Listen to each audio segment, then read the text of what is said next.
Okey, Assalamualaikum. Kita sambung balik iaitu buku teks muka surat 125 iaitu perkembangan biji benih dan buah. Okey, perkembangan biji benih dan buah. Okey. Sebelum ni kita dah belajar persenyawaan ganda dua akan menghasilkan dua benda kan. Okey, cuba kita tengok. Selepas persenyawaan ganda dua berlaku, selepas berlakunya persenyawaan ganda dua, akan ada dua benda yang akan terbentuk, iaitu nukleus endosperma triploid dan juga zygote diploid. Zygote diploid. Ataupun nak boleh tengok sini.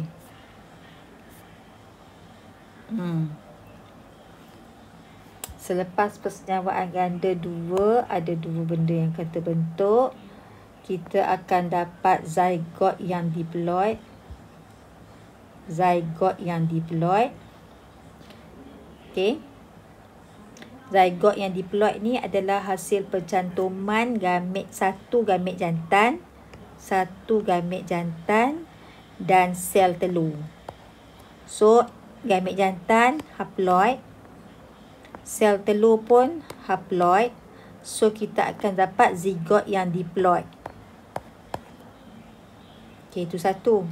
Dapat zygote yang diploid. Satu, gamet jantan kan ada dua kan? Okey, satu lagi gamet jantan yang tertinggal tu bercantum dengan dua nukleus kutub. Ni. Gamet jantan kan ada dua. Satu, dua. Yang satu ni akan bercantum dengan sel telur membentuk zygote diploid. Yang satu lagi tu akan bercantum dengan dua nukleus kutub membentuk nukleus triploid. Okey. Membentuk nukleus endosperma yang triploid. So, gamet N, dua nukleus kutub. Yang ni N, yang ni pun N. So, gamet tadi N, dua nukleus kutub ni 2N kan? N campur N kan?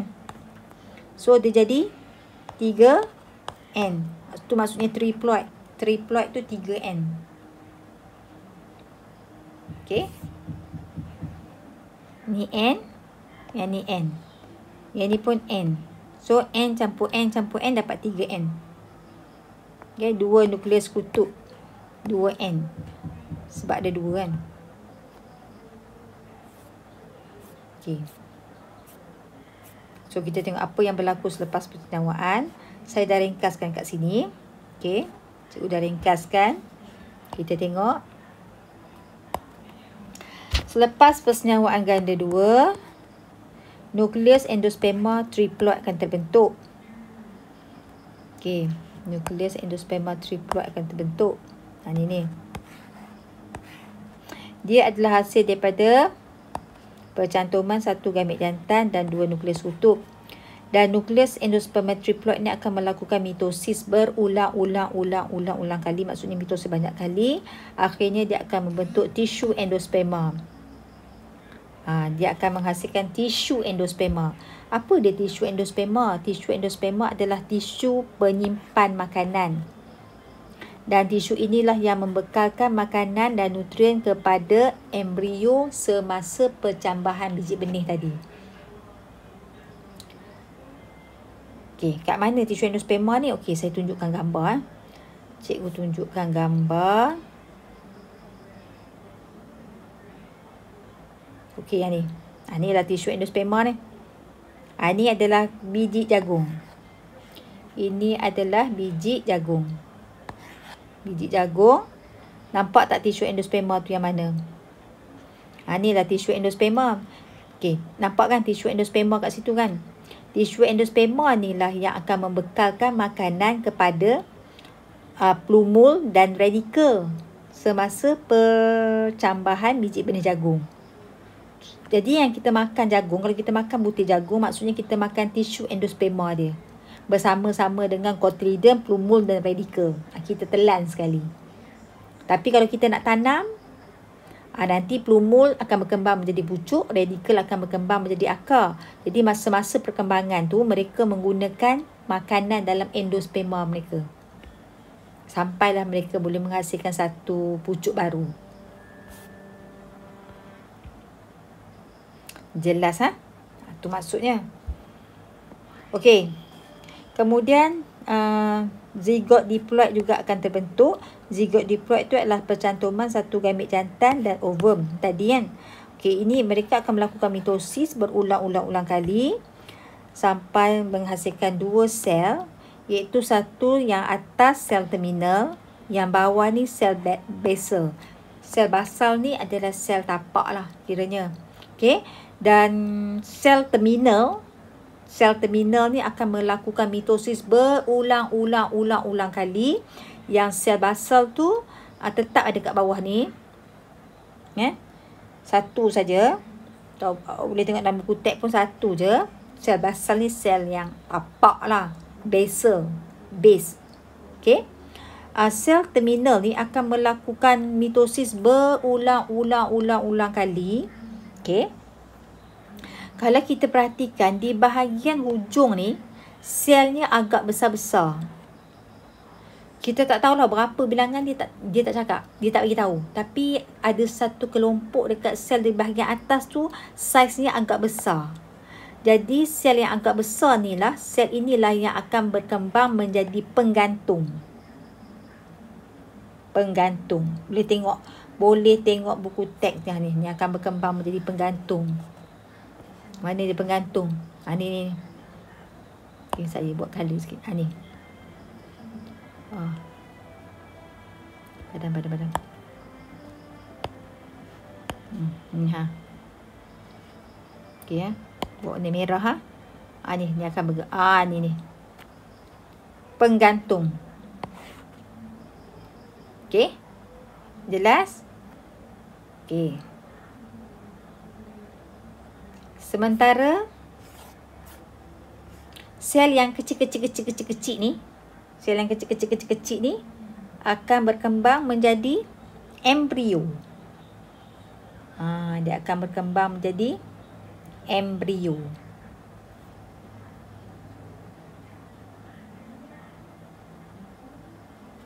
Okey. Sel yang kecil tu akan berkembang menjadi embrio. Okey, berkembang menjadi embrio. Bila sebut embrio ada 3 bahagian. Radical, plumule dan cotyledon. Okey, so dia akan jadi macam ni. Tu.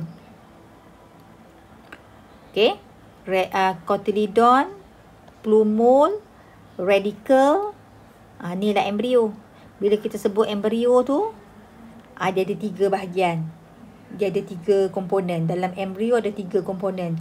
Plumule, bahagian yang berkembang menjadi pucuk. Radical, bahagian yang berkembang menjadi akar. Cotyledon adalah bahagian yang akan membekalkan makanan semasa percambahan plumule dengan radical ni tadi. Okey? Tisu endosperma. Tisu endosperma yang mana? Tisu endosperma yang keliling tu. Ni.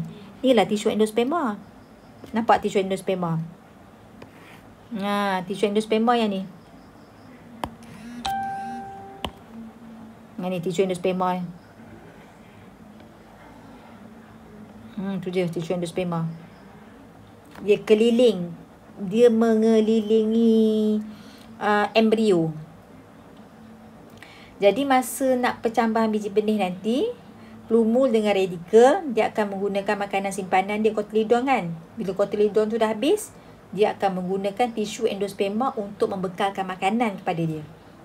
Jadi tisu endosperma ni sebenarnya tisu penyimpan makanan untuk embrio.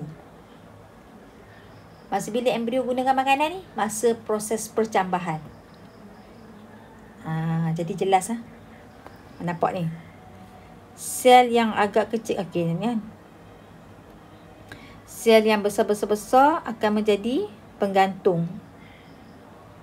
Dan sel yang kecil akan menjadi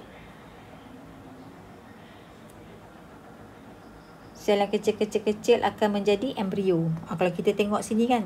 Kalau kita tengok kat sini, sel yang dekat sini besar-besar ni. Nampak sel yang ni. Tengok sini. Ni adalah sel yang kecil. kecil-kecil. Yang ni sel yang besar. Sel yang besar-besar. Sel yang besar-besar tu jadi penggantung. Cikgu rasa lukisan cikgu ni macam salah sikit lah. Saya kena lukis macam lain lah ni. Lukisan cikgu ni macam tak kena sikit lah. Okay, kita padam dia. Okay, kita padam. Macam salah sikit lah ni. Kita padam yang kita buat lain. Okay. Kita ikut lukisan macam dalam buku teks. Sel yang basal tu tetap ada kat bawah. Okay. Saya ambil colour ni. Sel yang basal tu tetap ada kat bawah kan. Dan sel yang yang basal tu tetap yang tadi. Ni sel basal, sel basal. Yang ini ni, sel ni agak besar ni. Yang ni dia agak besar sikit. Okay. Sel ni macam kelompok sel yang besar-besar ni. Okay. Yang ni akan jadi penggantung. Kemudian ada sel yang kecil-kecil kat atas ni. Kecil. Okay. Kita buatlah kecil sel ni. Tak cantik pula. Padam. Tak nampak jelas. Okay, kita buat macam ni. Ni kecil ni. Sel ni kecil. Sel. Okay, yang ni akan jadi berkembang menjadi embrio. Yang ni akan berkembang menjadi penggantung. Ni sel yang besar. Ni sel yang kecil.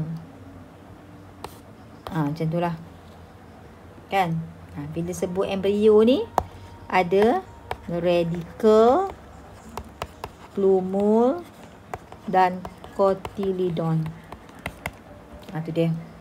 Yang sel basal tu, maksudnya yang ini asal daripada sel terminal lah ni. Yang sel basal ni, yang ni. Yang ni sel basal. Yang ni sel basal. Yang ni adalah sel terminal.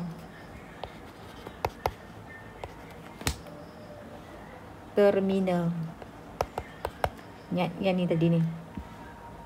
Sel terminal tu akan membahagi banyak kali. Sel yang besar-besar tu jadi penggantung. Sel yang kecil-kecil tu bahagian atas dia jadi embrio. So, dapatlah gambar rajah dia macam ni. Tu. Nampak sel basal ni tetap. Dia memang satu je. Kat sini. Ni sel basal. Ni sel basal. Ni sel basal. Ni sel basal. Dia tak berkembang jadi. Dia tak buat mitosis. Yang buat mitosis tu sel terminal. Okay? Mana dia tissue endosperm? Tissue endosperm yang ni. Ni semua tissue endosperm ni. Ni tissue endosperm. Tissue endosperm.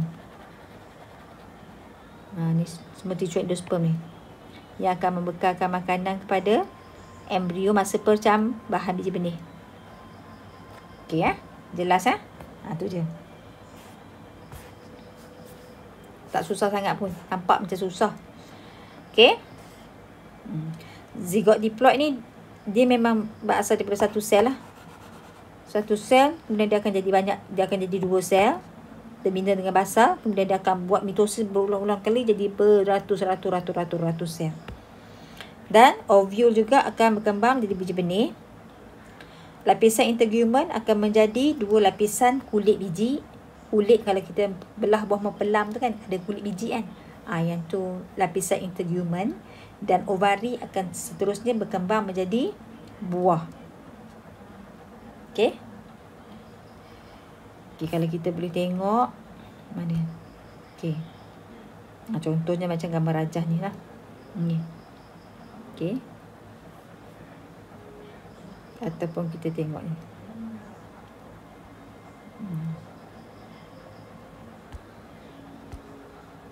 Tak clear pula gambar.